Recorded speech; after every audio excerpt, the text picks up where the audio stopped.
Alright, so in this video, I'm going to be discussing the original mall at the World Trade Center that spanned from 1975 to 2001 and then subsequently was partially rebuilt.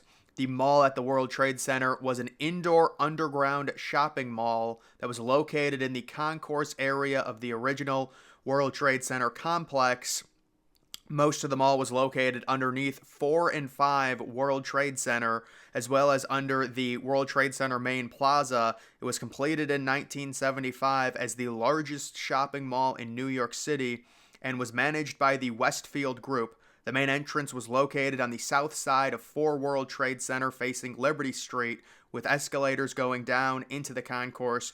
The other entrance was located on the east side of 5 World Trade Center facing Church Street. The mall was also accessible from the lobbies of the Twin Towers, and it served as a point of access or transfer to the Chambers Street World Trade Center subway station on the A, C, and E trains.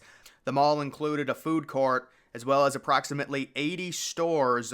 In April of 2001, the Port Authority of New York and New Jersey agreed to lease the mall to the Westfield Group on a 99-year agreement. In July of 2001, the deal was accepted. After the purchase, Westfield was planning a massive renovation and expansion of the mall and was going to be renamed the Westfield Shoppingtown World Trade Center in 2002. So there was a huge renovation on the underground shopping mall planned to be completed in 2002 by Westfield. You can take a look at some early photos of it. Another eerie fact was that McDonald's, they were actually advertising it. You can see a new McDonald's being built right around 2001. You can see the sign within the rubble. Now, in relation to September of 2001, shortly after the first plane impact, water began spraying into the mall from broken pipes or advanced sprinkler systems. The mall itself played an important role during the attacks because the people who were evacuating the Twin Towers could not exit outside the plaza because of falling debris, so they traveled through the mall and exited through either 4 or 5 World Trade Center. The mall was heavily damaged by the collapse of the Twin Towers and ultimately demolished following the September 11 attacks. And yeah, so the mall would have been part of the rubble just based off of collateral being underneath those 2 massive skyscrapers.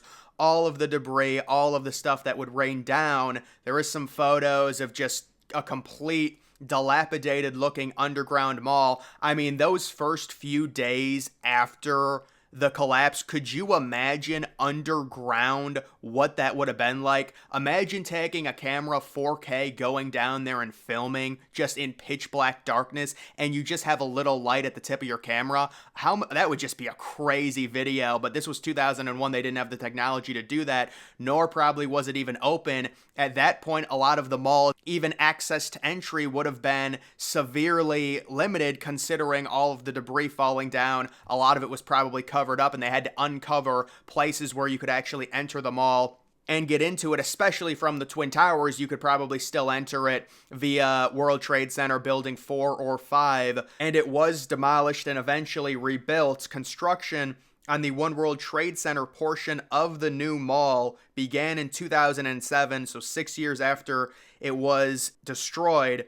In February of 2012, Westfield Corporation entered an agreement with the Port Authority, which owns the rest of the World Trade Center site, to jointly own and manage the mall. At the same time, Westfield began marketing space in the mall and opened a leasing office in 7 World Trade Center. In December of 2013, the Port Authority sold its remaining stake in the retail development to Westfield. The mall opened in August of 2016 with a concert headlined by John Legend, the opening of the food court, and stores such as Pandora and Apple. So there's an Apple store within it. In total, there were 60 stores in the mall when it opened. In 2017, there were 82 stores within the mall, although much of the mall's space had not been leased. Some tenants were also moving out, and Port Authority was also rebuilding 9 storefronts. And you can see the design of the Westfield World Trade Center Mall. The Oculus, kind of an interesting architecture design in terms of that. And then the interior of the building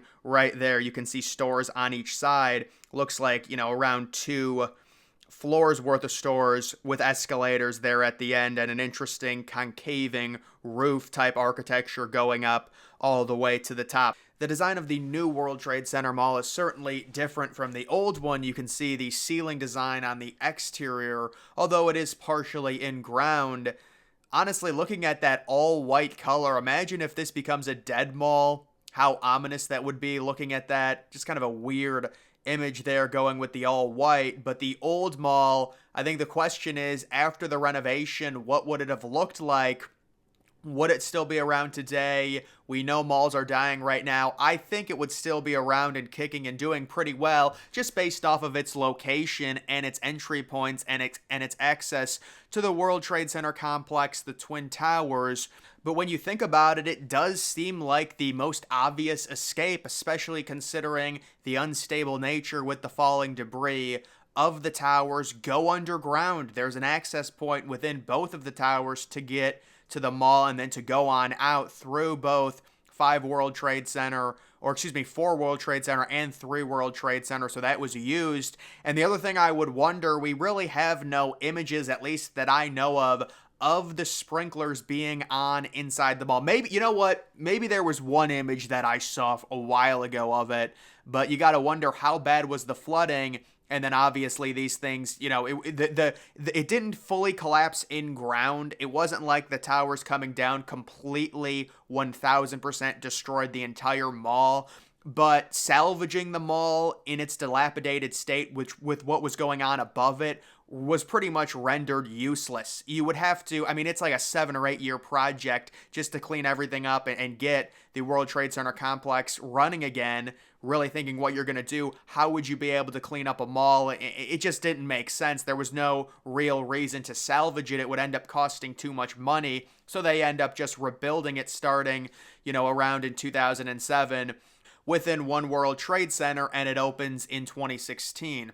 I should also mention it would have been very hard to get any actual photos or videos of the sprinkler system working and also the pipes bursting because the entire building malfunctioned on that day, mainly because of just the ridiculous amount of smoke that was in the air. It would have been very hard to see in terms of the visibility. If the mall would have actually received a major renovation in 2002, that would have been really the first major renovation the World Trade Center complex received, because if you remember, they had that proposal in the mid-1990s, the exterior outside plaza area with the giant, almost hanging ceiling. That never ended up happening. And the Twin Towers, there was really no renovation. There's really no need to renovate the Twin Towers during their existence at that time. Nowadays, certainly, we would surmise the Twin Towers would have both received renovations, but if they had actually gone ahead with that renovation in 2002, that would have been the first major one for that entire complex.